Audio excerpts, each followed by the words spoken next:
Rachel Sennett follows me on TikTok. What if I leave a comment saying, hey Diva, audition for your show, put in a good word. I'm as free as I want to be, girl. My tits are out, I'll tell you that I suck dick. I can do whatever the fuck I want to do legally. I feel like I'm under arrest. How many self-tapes do you think you've done? How many grains of sand are there on a beach? Like, I look like I drowned myself in a lake. I had a video go viral about my mom being a Trump supporter. Ugh, it's making me emotional. And I'm hyper. I'm hyper. I'm hyper. I'm hyperfixating now.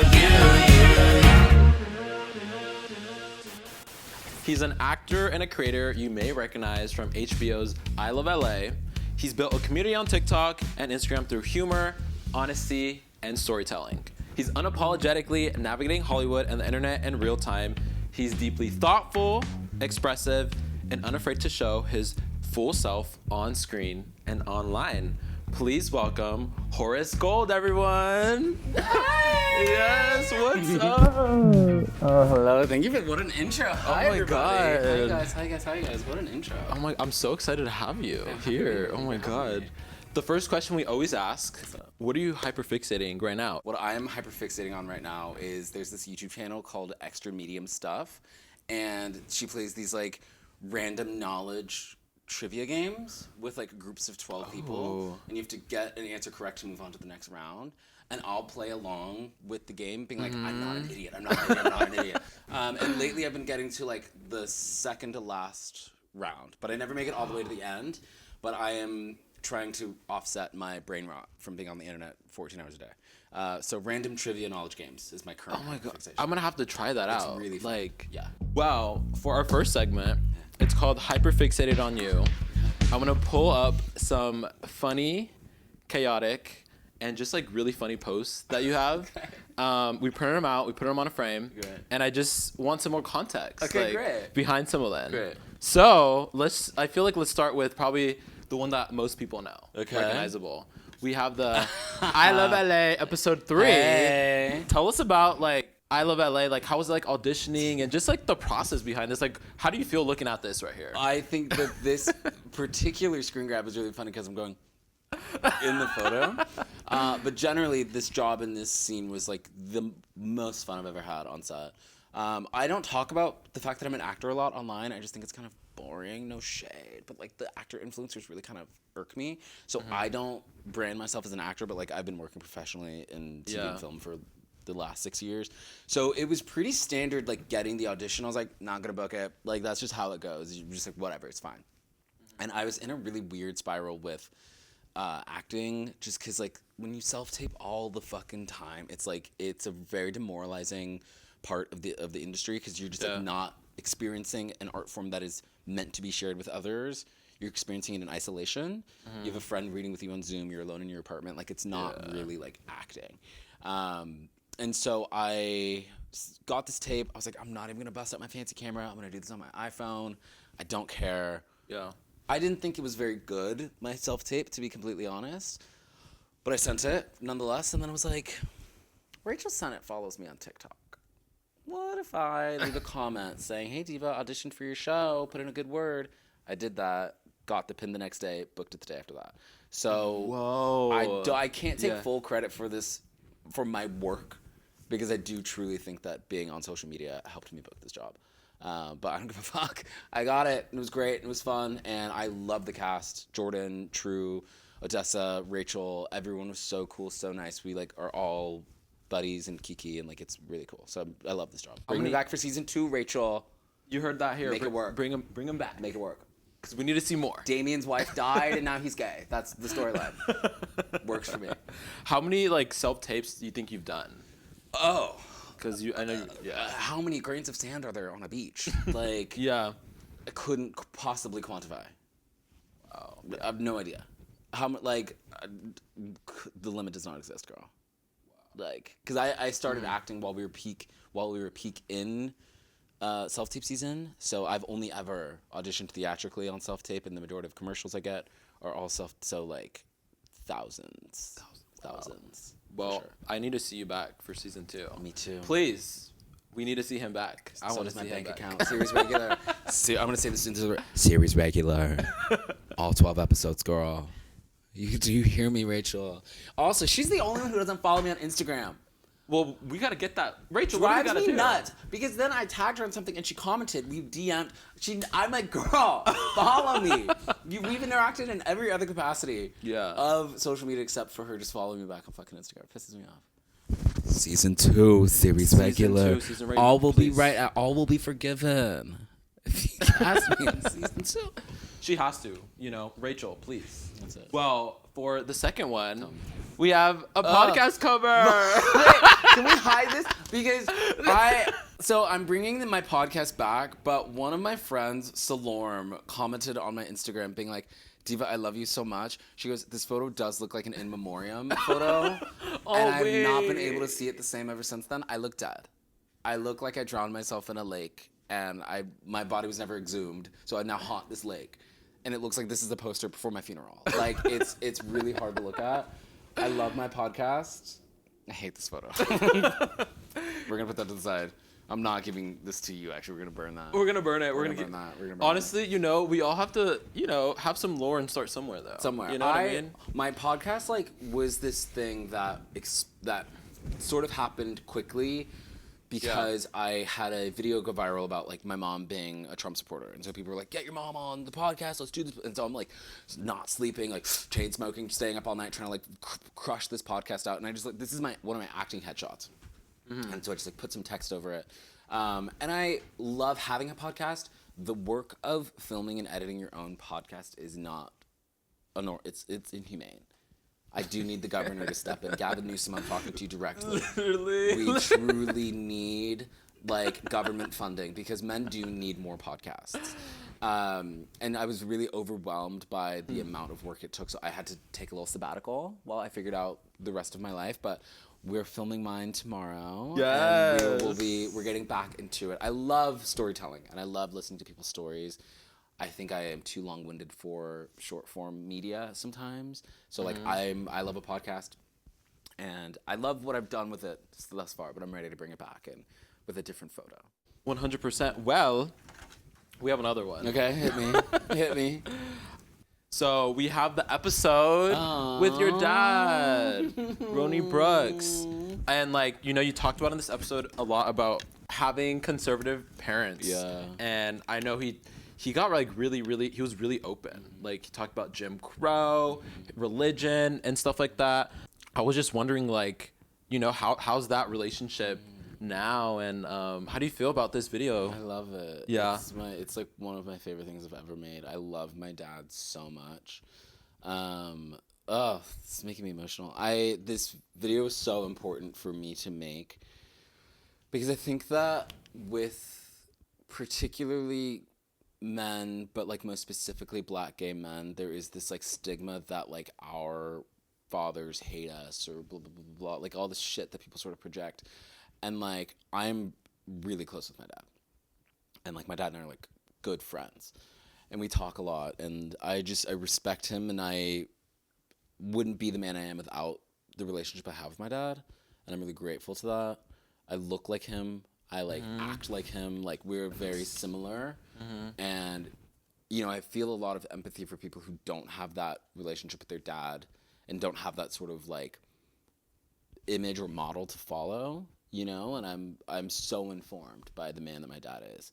And I was really happy and grateful to be able to capture that in a real long, I don't give a fuck that it got 908 views. I'm bitch, this shit's gonna live forever. I have a video of art, my dad telling me that if he doesn't get to meet my kids, I was what's the first thing you'd want them to know? He's that I love you.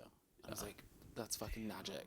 I don't, it's so powerful. So for me, being able to have that experience, and it informs so much of my personhood. I think sometimes people see me, obviously it's the internet. You see everyone in a vacuum, in a one-dimensional sort of way. You don't understand the history and where they come from and who they are and what makes them.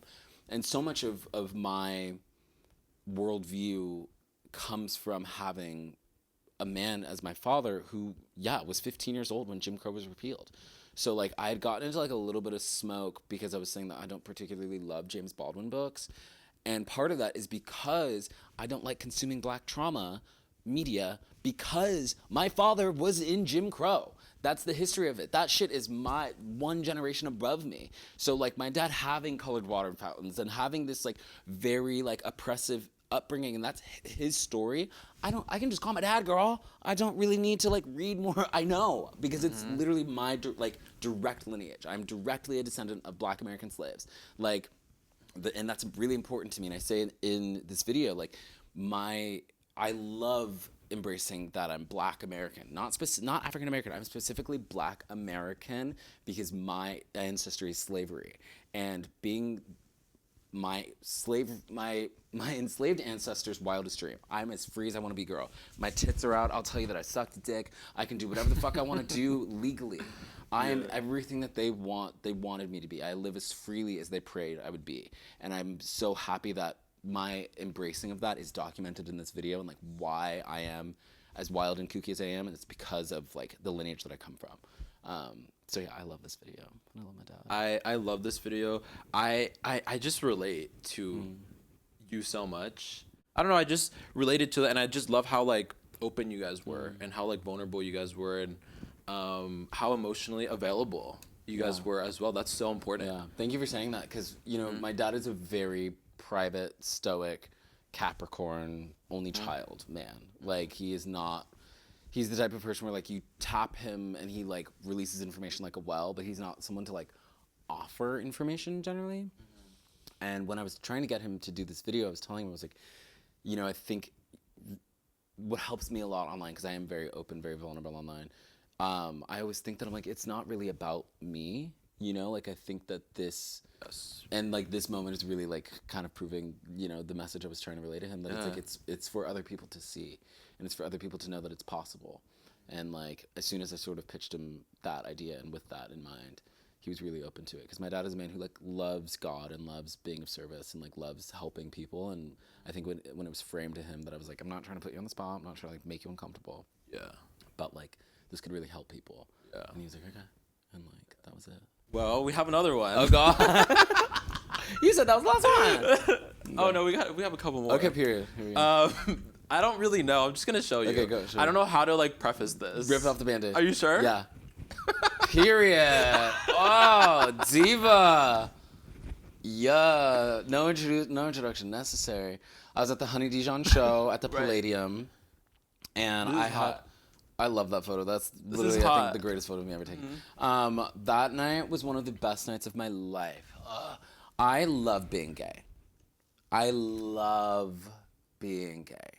It's the fucking shit. It's awesome. I'm at, can I hold it? Yeah, hold it. Look at her. So I'm just gonna cradle it like a baby. So I look beautiful. Oh my God. Can we take a moment? So stunned. We're at the Honey Dijon show at the Palladium. We started the trend of all the gays having their shirts off. And you can see all my tattoos. I love it. I was so... This is one of those photos where I'm like, I wish I could show this to like 14-year-old me and be like, bitch, you're gonna slay. You're gonna fucking eat the house down. Like, just keep going. Because it's like, I feel so free and so in my skin and so happy. I was just smiling the whole night. Yeah. Like, Honey Dijon is truly a mastress. That's not a word. I'm claiming it a word. She is a mastress of like a room's energy. Have you seen her before? No. She's the best never. DJ. She's incredible. And it's like, I was like in the palm of her hand. She was incredible. I had the best night. This night was so fun. And I was there with my friend Kaden, Conrad, and Glenn. Where does this where did it take place? Like, where's that? Hollywood, the Palladium on Sunset. Yeah, a ton of gays. Great time. Now I want to go. Like, what the heck? Whenever she's back, I literally, if you ever have the chance to see Honey Dijon, see her. She is so fucking good. And I'm in my I Love LA hat, too. Oh, I love LA, period. Yeah. No, that was a great night. I love dancing. I love being out. I love partying. This is hot. So fun. Thank you. Live free. Love that. Well, we'll move on to another picture. Okay, great. Are you ready? Are you excited? I'm going to close my eyes. I'm going to close my eyes and just have it up by the time I open it. Okay. Shut up.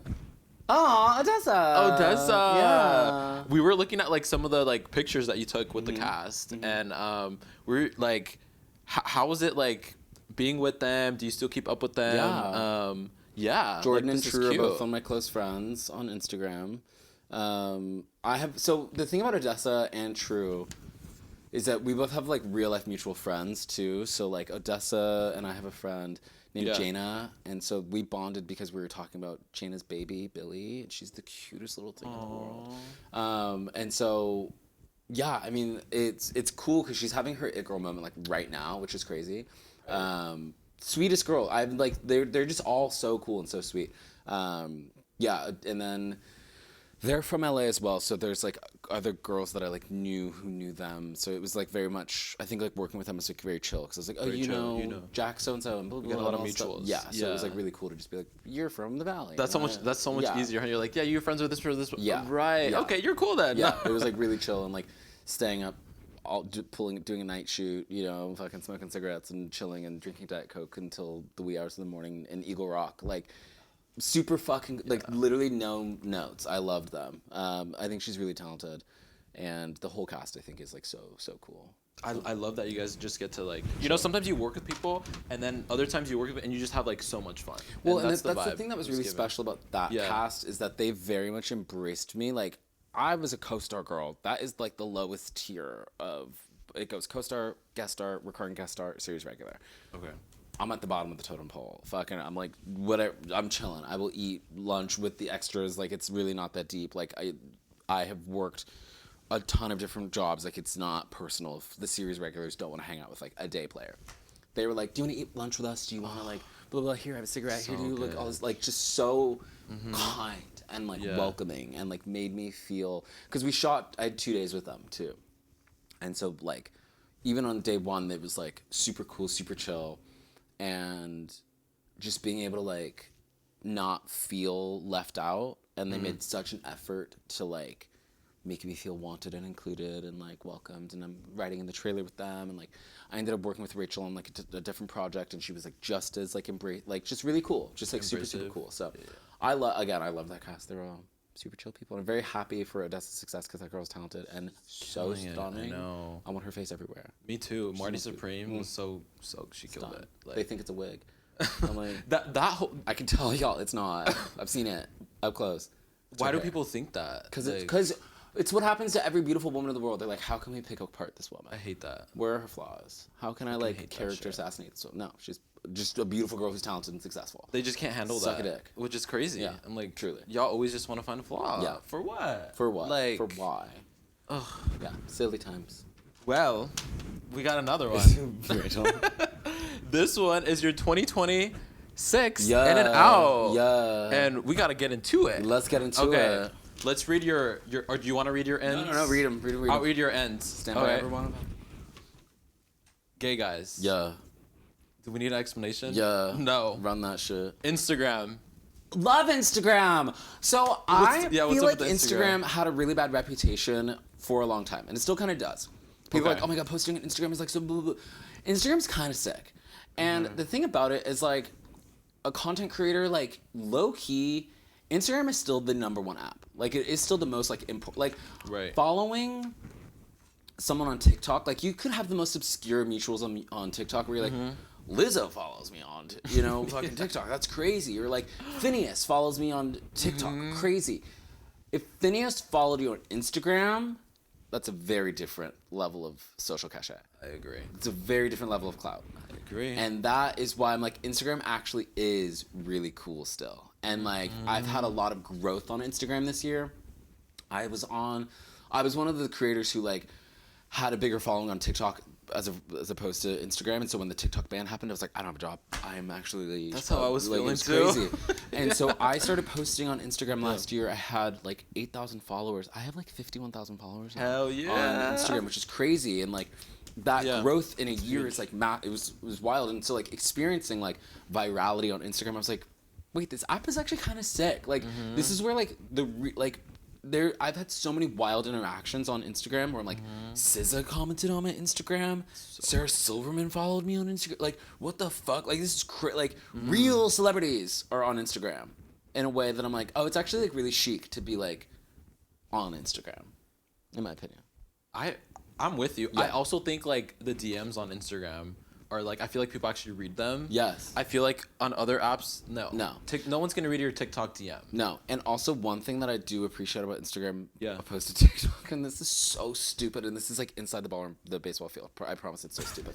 But you know when you're picking out a cover on TikTok, how it doesn't actually like land on the part of the video that you want it to, that. Yes, and you have to I know what you're like talking guess that the cover will be the photo that you want it to be. On Instagram, it goes to exactly where you want it to be. And that is a huge difference for me. Thank you, Instagram. I see you. I value that. It's important to me that my decision is honored and reflected. Because these thumbs are I wanted that millisecond. And then you got to do it like multiple times on TikTok. You're like, well, I think maybe if I do it right before. Literally! And I'm like, why is my mouth fucking open like this? Because I want, like, it's just the most asinine experience. It's the most demoralizing thing. I'm like, I need to go back to school. If this is part of my job is like trying to like scrub to the right, I be a man. Like, it's so absurd. But Instagram is really, really good at that. And that does make me love Instagram. TikTok, did you hear that? Like, fix that, please. It's actually the most... Because it's driving everyone crazy. It's really wild. Like, all the creators are going crazy right now. So, then that's why Instagram's in. And that's why Instagram's in. That's why Instagram's in. Let's go to some of the outs for 2026. Gay guys who aren't verse. Talk about getting deep. I like that. That was a good one. That was really Thank you. good. It was a sex joke for all my heteros up there. I could really pathologize this to the moon and back, and you know what? I will. What I'm going to say about that is that if you are a person who is strictly top or strictly bottom, you are participating in gender roles that you are either conscious or not conscious of. It is very important to, within particularly same-sex relationships, to share the energy. Sexual positions we cannot adopt what straight people are doing because we are not straight, girl. When it's strict top, strict bottom, I have never experienced someone who's a strict top or a strict bottom who did not also take that dynamic outside of the bedroom. And I think it's important for me as someone who is like, again, verse, I'm like, I want whatever iteration of this you have, I will take it with a smile on my face. But what happens is that there's then this like monitoring of energy and actions and expectation of like, well, I'm the top, so my final word goes. I'm the bottom, therefore you should pay for all my meals and treat me like I'm a woman. I'm not. I'm a fucking grown-ass man who pays my bills. I'm an adult. How I fuck does not determine how you treat me and how you speak to me outside of the bedroom. And that, I think it's really important. And obviously we all have our own preferences. Some people want a top or bottom more, but it is, I think, ultimately about the sharing of energy and the vulnerability and allowing someone inside of you, and also you allowing yourself to go into someone else literally and physically. And I think that shared energy actually opens up a much more honest and open and vulnerable relationship within gay male relationships, which traditionally struggle with vulnerability. It's hard to be open and honest as a gay man. There's a lot of shame. I'm reading The Velvet Rage right now, which like really addresses a lot of that shit. But I think one, immediate pathway in is just to share everything in that way. So yeah, burst energy or get the fuck out of my bed. Damn, I have nothing else to add. Like that was like a mic drop. Like Can I drop it? Oh, it broke. Wait, actually, you need to drop it. It literally You broke it. I literally broke the mic. It's broken. That's bad luck. I'll throw it. Break it again. Break it again. We're gonna need a new one, Alyssa. Yeah. Just by the way. What about ketchup? Why is ketchup on here? Rot. Hate ketchup. I love ketchup. Gavin Newsom, I need you to listen to me real quick. Ban that shit. In all 50 states. I know you're the governor of California. I need you to ban it in all 50 states. Unless it's Chipotle ketchup. Like a spicy ketchup, that one's legal. But like regular Heinz, I want it lobbied in Washington, D.C. by next week that it's banned. Remove it from the schools. Remove it from McDonald's. I want it gone. Out. Ketchup sucks. Horace, this is the first take. I'm like, I can't agree with you on. Ketchup sucks. It's so good. It's awful. It's what's the replacement if you're not putting ketchup on something? Thousand Island dressing or honey mustard Or Honey mustard. honey mustard. What country am I in? Anyway, a third alternative is a garlic aioli. Acceptable instead of ketchup. At this point, y'all, we have got to step into like quiet luxury, and quiet luxury is not Heinz ketchup. Okay. High fructose corn syrup and fucking the furthest thing from the derivative of tomato possible. No, hate ketchup. I was at a restaurant yesterday and I said, keep the ketchup. I'm not going to use it. Bring me that Thousand Island instead, because I will not. And she brought me ketchup instead, and I said, hey diva, I didn't ask for this. You're like, what the fuck is I specifically said no ketchup. I didn't even want to see it. Wait, I kind of want to try it now. Ketchup? No, not ketchup. That was enough. Oh, you want to try bringing me ketchup and seeing how I'll react? Yeah, how you react. It won't be good. Bring out the ketchup. It's like a platter. It's like, actually, I'm fucking done or trashing something. the set. Like, I'm done. I'm fucking done. Tear it all down. Hate ketchup. Well, we have another picture. Period. I think you're gonna like this one. Oh yeah. What is it? You're a girl. Rachel. This was so fun to watch. so fun. You guys like go around LA. Yeah. And yeah, like what was it I'm like? wearing the same. Oh no, I'm not. I'm not wearing the exact same shirt. It's a different. I have two. No, black it's different. Collar shirts. It's different. Yeah. Yeah. No, she's the How do best. you- She's the best. I got set up Justin So cute. Barish, who is also a creator, but he works in PR. He pinned me and was like, "Hey, like, does Horace want to do this?" And I was like, "Hell yeah, I want to do You're this." like, yeah. And it was so cool. I mean, it's like Yeah. these are all spots on the east side that like I go to. Like this was at Low Boy, and like I've spent a lot of time at Low Boy, and it was just like it was so cool to exist in this like space and like not really have to push too hard. It was just natural. We were just chilling. The crew, like all the people from HBO who produced this, were so cool. And like I ended up like seeing them at the release party that we were at. That was so fun. And so like seeing the HBO team there was really cool. It just was great. Like I have nothing like everything. I love her. With love to say about the I Love LA team. They're really cool people. I got to see like the last episode with Rachel. I think there was like. Were you there with Coco? I saw that. I was like, Yes. She looked like she was just like excited for us to like I think like see our like reactions to it because like she's so in that world. Yeah. So she was like, oh my, this is like refreshing to like see everyone like react to like everything I put in. She was just so into it, like as a actor and as someone that was writing it and as someone that like put everything together. Like it was just really cool to see how many hats that she wore. Yeah, she's truly like so, which I'm excited. Okay, our last one is. oh my god! Your first YouTube video, your original song, Scarlet's I Fever. love him. That's my mom's favorite song of mine. I was 14. I was 15 years old in this.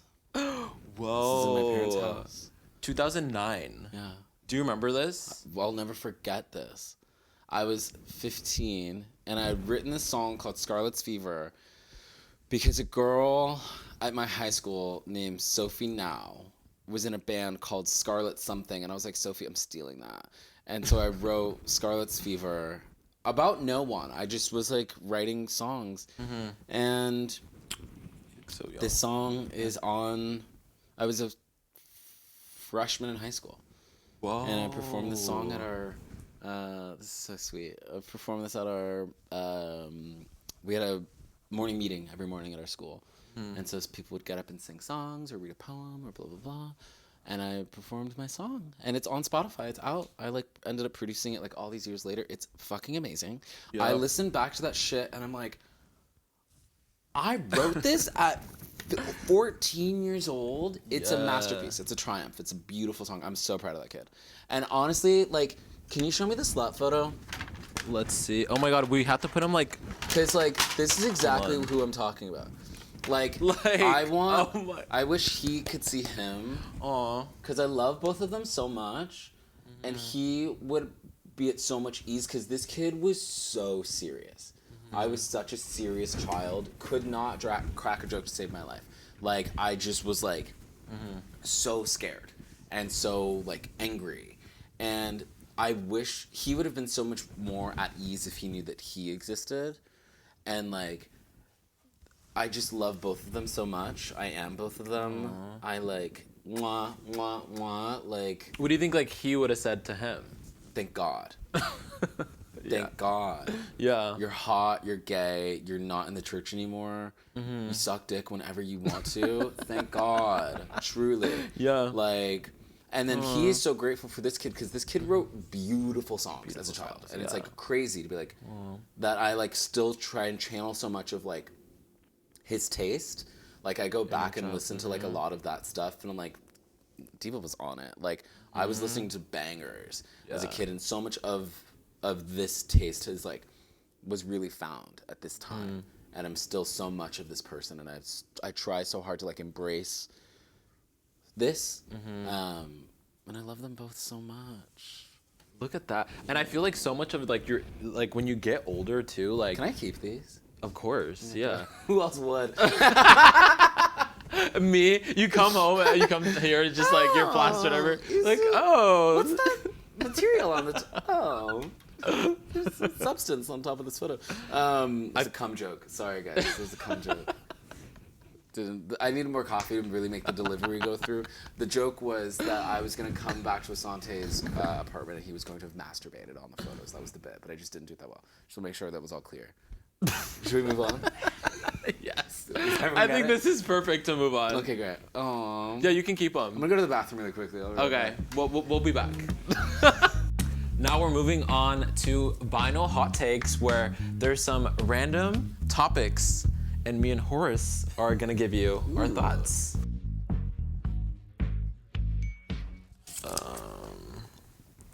A must-have Air One item. Oh, there's so many. I'll let you go first, cause I gotta think Oh about mine. my God. Okay. We're talking hot bar or dessert? Well, okay, fine. Number one, above all, Korean short rib from the hot bar. Oh my God, in heaven. sounds good. Fantastic. Sesame seed on top, there's a little Korean glaze, gluten-free, sesame oil. Fantastic. Love the Korean short rib. What else do I love from the hot bar? Oh, the white bean kale salad from the end. Gas. So fucking good. You get a little quart of it. They have little pepitas inside of it, pumpkin seeds. So good. Love that shit. There's avocado. There's like a lemon dressing on it. Damn. It's so good. That sounds fucking bomb. What else do I love from there? Oh, you know what else is amazing? Is the miso black cod. There's just like nothing else. It's so sweet. It's so soft. It's so flaky. I love Erewhon. From the desserts, Okay. the best brownie in the world is this little gluten-free circle, and you get it it's in the part where you're checking out, where they have all the desserts by the checkout. Yeah. They're up there. Erewhon also has a really fantastic carrot cake. It's delicious. Oh. And then lastly, because I could literally name I love Erewhon. I really do. They have this little like peanut butter and jelly protein bar, and it's not made by Erewhon, but it's like supplied by Erewhon, and it's this like little like thick little girl. She's thick with 2 C's, and like it's peanut butter as like the thing, and then there's this jelly on top, and it's like got pea protein in it. It's so good. I love Erewhon. I love Erewhon. Wow. Yes. They're opening one 5 minutes from my house. 2027. I know you're gonna be there. Every day. Well, you know, I feel like I've gone maybe once or twice, and it was because like a friend forced me to. So I really don't have any like any. I don't really. How did you know that I loved Erewhon? Because it wasn't from him. We researched. Okay. He did. Uh-huh. Yeah, It's in my He IMDb. didn't like it. So that's why He she. was like, It's in my IMDb bio. yeah, I I know. think Yeah. that's where you found it. Yeah. Because it's true. I love that bio. Thank you. It's true. You Yeah. can often find me at the Silver Lake Erewhon. Oh wow, I got the question that it wasn't for me, but it's fine. What's the hardest part about being an actor or a creator that no one talks about? You go. Okay, I feel like the hardest thing, I think, is just like always. I think a lot of creators are self-employed. I would say, and I think like that's already a lot to handle. I think like learning how to do like the money and the finances, and I think just to be able to like be creative all the time, and I think like stay motivated. I also think it's like a kind of like a lonely journey sometimes that I think a lot of people don't realize. Like a lot of the times it's just me and my iPhone. It's not like all this all the time, you know, it's just me and my iPhone. So I think sometimes it could be really lonely, and I think it's also just very untraditional. There's no like right path to take, you know. Right. Gay accent voice. How does it develop? Are you born with it? Oh, this is good. This is really good. This is really good. You go. I feel like, so this is my third year in LA, and I feel like my voice is a little bit more gay, you know? I feel like I've definitely developed a accent a little bit. But I just feel like you develop, if you're hanging out with like more gay people and more queer people, like I just feel like you get more comfortable to be yourself, and you kind of like start to like blend in with like your community, and I just feel like it reflects that. That's kind of what I think. I think it's over time. You get more comfortable, right? Yeah. What do you think? I think you are born with it to a certain extent. Oh. Because I was always clocking it, and I had to like I had to make the effort to sound straight as a kid. And I couldn't hear it sometimes either. I couldn't tell when it was coming up and when it wasn't. And also, as a born and raised Californian, not all California accents sound gay either. So like I know a lot of straight SoCal boys who have thick, where it's like, yeah, dude, like we're just fucking chilling, bro. It's like not that big of a deal, dude. We're just like, gonna cruise. We're gonna go over to the corner, and like I know that like Tommy's having a little party, a little kickback, and like we can do that, bro. And then honestly, I'm thinking of sliding over to fucking Janice in the. What do you think about it? It's over in Hermosa. You know, like straight up, like that doesn't sound gay, but very Californian. That was good. There are a lot of people I know who sound exactly like that. But it's like, so the LA accent and the SoCal accent isn't necessarily a gay one. I have a gay accent to where like I just can't, like my S's are just more prominent, and they just always were. So I do think there's kind of a thing you're born with. But not every gay guy has it, but I also think every gay guy has it. I think the guys who don't have it try not to have it. I think you have one. Everyone has a I feel like they're like performing a bit. They're just really like, do. nah, like they have to try hard. Yeah. I feel like to 100%. Like, and I can put it on. I can totally chill and like. I could too. Wait. Like bro out. Let's bro out right now. What's up, dude? What's going on? How's your day? Just chilling, you know. Gonna go to hit the gym later on. Nice. What are you working on? Biceps, triceps. Cool. You back too or what? Nah, I think that's for Wednesday. You do it on a different day. Yeah, I do it on a different day. Because I go like 5 days a week, you know. There's a straight guy in the room, I believe, right? Wait, Jacob, how do we guys. do? Pretty good. I was like, I wanted to join the conversation. Wait, wait, we gotta bro it up. Ooh. When have I not reacted like that? Okay. Oh. What's a conversation about being black you wish more people would have? You know what's so interesting? I feel like we talked about this. I think it's about like, how do I word this? I think it's about just being happy, I think, and like being happy and not always having to do things that revolve around like trauma all the time. Like show that aspect of being happy, and I think like being intersectional is like super important to me. I love going deeper than just people seeing me as like being gay or like being black. I think there's just so much more to that. So I think like just people talking about people's intersectionality and like their personality, mental health, what they like to watch, what they like to wear, their dreams, and if they're seeing themselves reflected in media, stuff like that. Yeah. Love that. My black conversation is therapy is not weak. Go to the doctor, because a lot of y'all have food allergies that you don't know you have. Promise you, diva. Go. There's a reason you're shitting poorly. Go to the doctor. And then number 3, speaking of food, and I say this all along trying to speak directly to the mic. Where's the mic? Where's the mic? Where's the mic? Hospitality in black neighborhoods has to get better. I'm sorry. Inglewood, California, I love you so much. The food is amazing. Service takes 45 minutes for someone to come over with a drink. Do you want my dollars? Is the question. I can't take it. I can't take it. The food is amazing. The service. I'm like, you want me to? I'll kill myself here if that would make if that would earn some of your attention. I'll do it. It's terrible. I need to be better. That's it. Oh, this is important. Okay, this is good. Okay. What was your coming out experience? And do you think people still need to come out in 2026? My coming out experience was long. I knew I was gay when I was 4. I came out when I was 17. It was like sporadically, there would be little bits of like, that boy's gay. Might be tugging a little rug over here, do little things. They would crop up from time to time. And then finally, my parents found very adult material on my computer when I was 17 because I had a MacBook, and my screensaver was compiled of photos that were found in my photo booth or my photo library, my iPhoto, and I didn't know that. And Videos or pictures? Photos.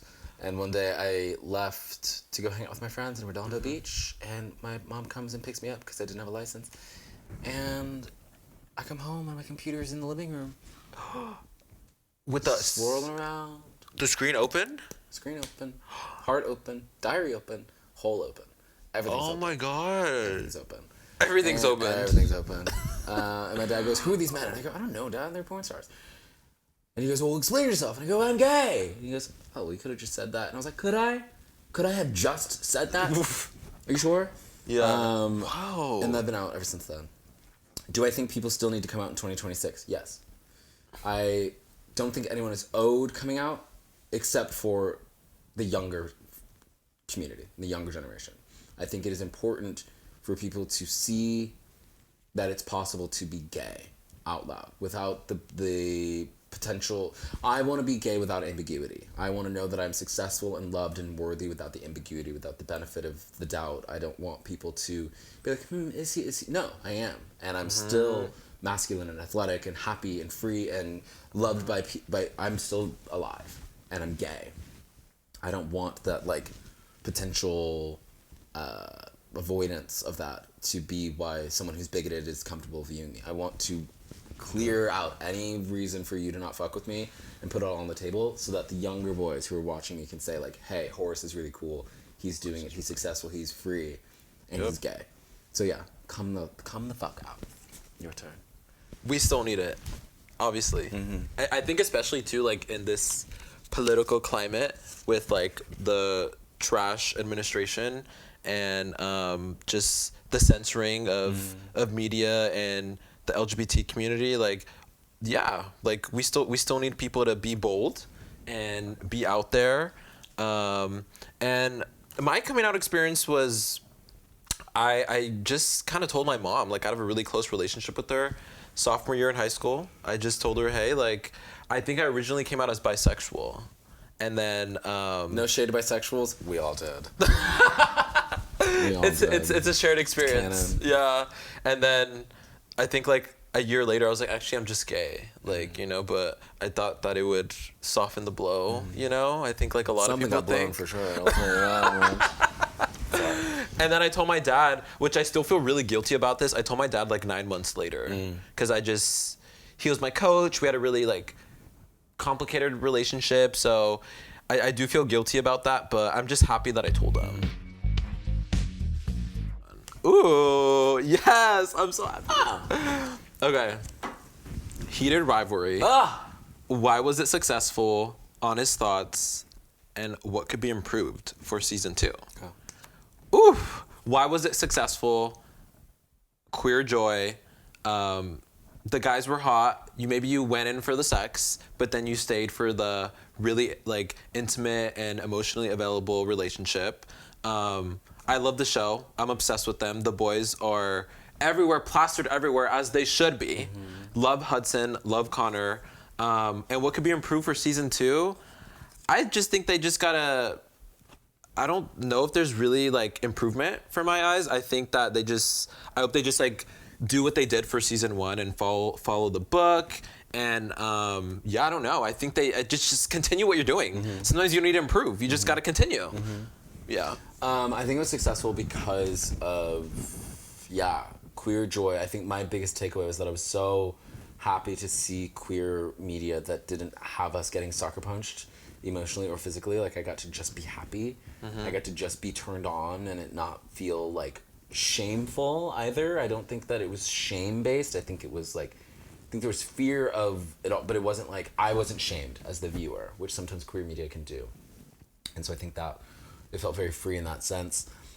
And I also think it was really honest. I think it was honest about what slowly falling in love with someone can feel like, and realizing one day that you're like, oh my god, I'm actually in love with you, and I'm realizing it in this moment, like, I need to get the fuck out of here. Like, this is crazy. I'm so afraid of this, of what this means for me. And I had that experience of, like, realizing I was gay, and, like, if this means that, then that means that, and all this shit, and, like, oh, fuck this. So I felt seen by that. We both were like athletes as kids, and so 100%, having that experience of seeing, you know, of seeing that you can be athletic and be gay and all this, like, it's not, the gays can still fucking fuck it up. Right. Whatever sport you're playing, you can still do well. And I think for next season, I don't know. I think, like, I don't know. Don't ask me, girl. I will be horny either way. So it's going to be fine.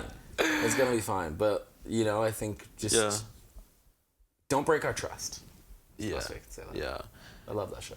I love it too, and it's so important. This show is so important for so many ways, but like I think one of the things too is like the NHL still doesn't have like an openly like gay player.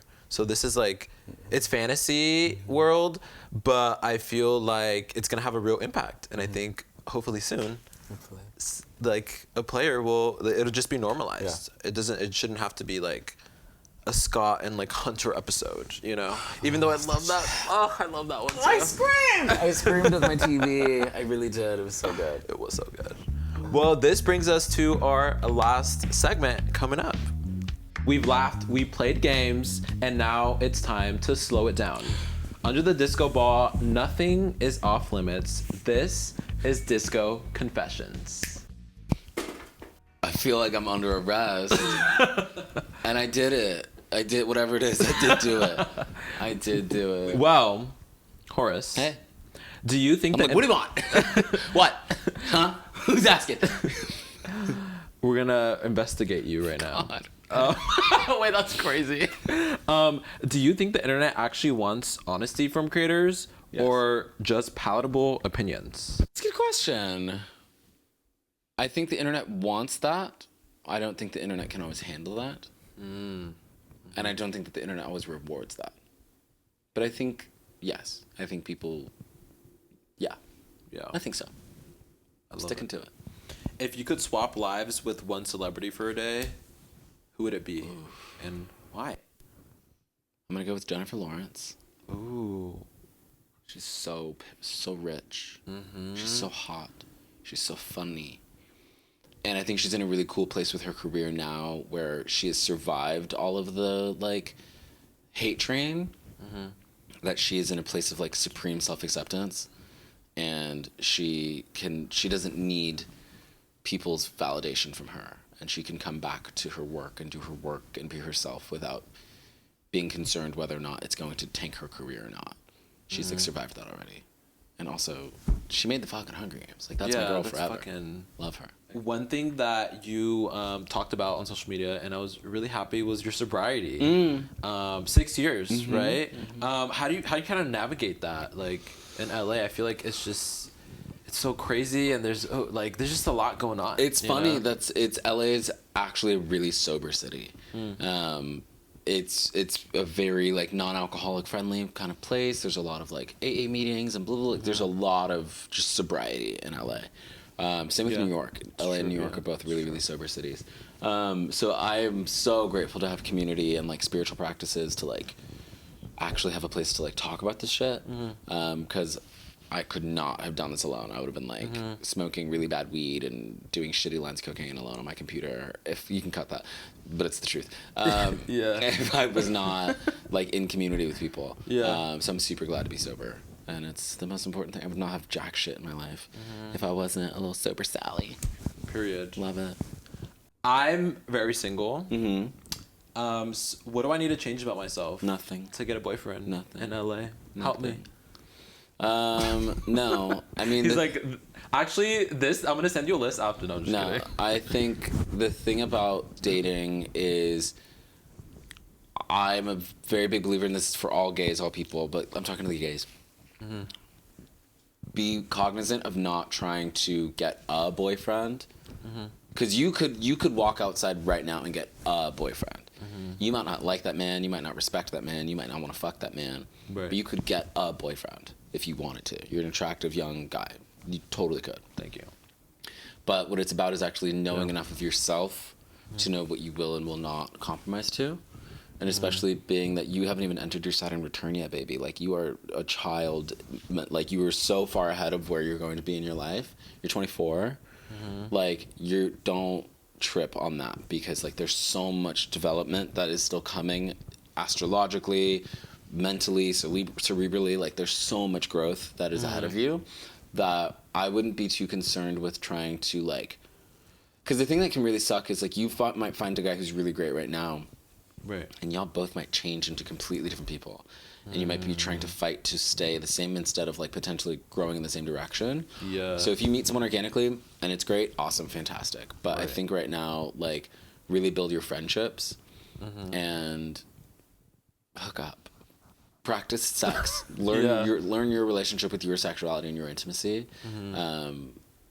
Because I think it's important to, like, know who you are and what you like. And not sort of be at the mercy of someone else who, because if you're in a relationship and someone's like, I want it this way, and you're, you know, new in a relationship or whatever it is, you're Right. probably going to want to please that person. Right. But you might be crossing your own boundaries, and Yeah. you won't know those boundaries unless you've experienced them. So I would, focus on your friends on and the focus on yourself friends. and your own relationship with your own Yeah. sexuality. How do you deal with friends and family with different political views? I think we kind of touched on it a little bit. Yeah. How do we do that? I know a little bit too. Yeah, Like, I come from a mixed political family, and for me, I really practice not needing stuff from people that they can't give me. Like, because then it's on me.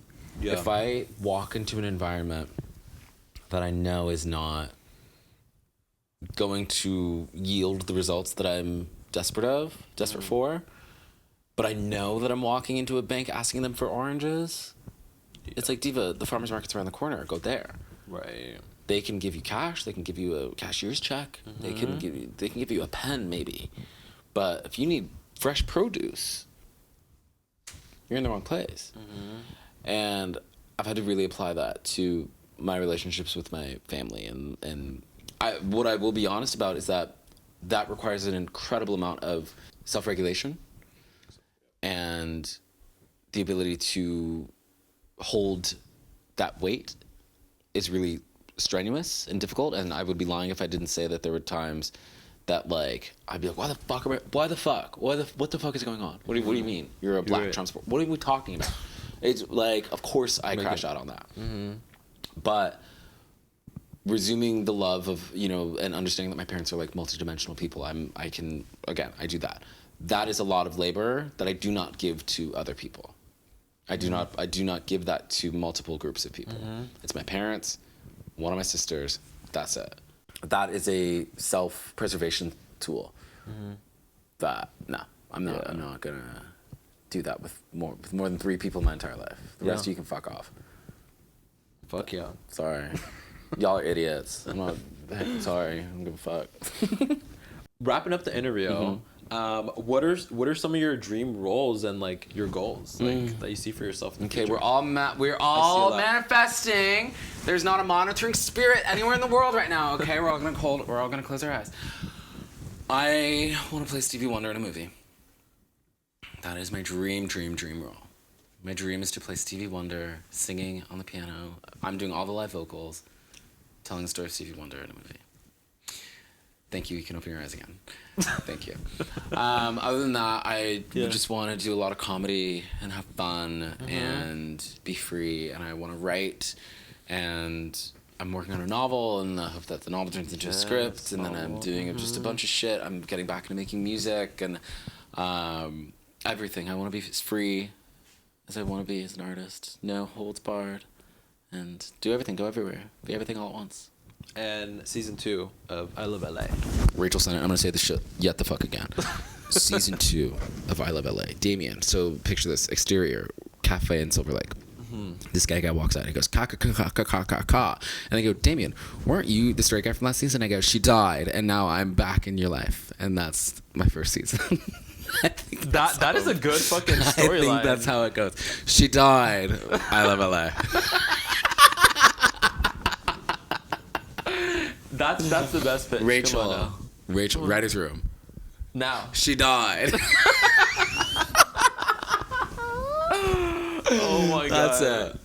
Is there anything I didn't ask or you want to No, address? bitch, you literally have a photo of me when I was 15 years old in the goddamn kitchen. There's not, you know my social security number at this point. Is there anything else left? You know, it's the title of the show, you know? No. Is there, did you bug my apartment? Is that how you got all this information? Yeah. No, she's this has like been incredible. Oh. I'm so grateful that you had me here. I'm so happy that you came. This is and awesome. This is a fun episode. Yay. Well, thank you guys for tuning in. Make sure to follow Horace on all his socials. We'll link them down below. And I'll see y'all in the next one. Yay.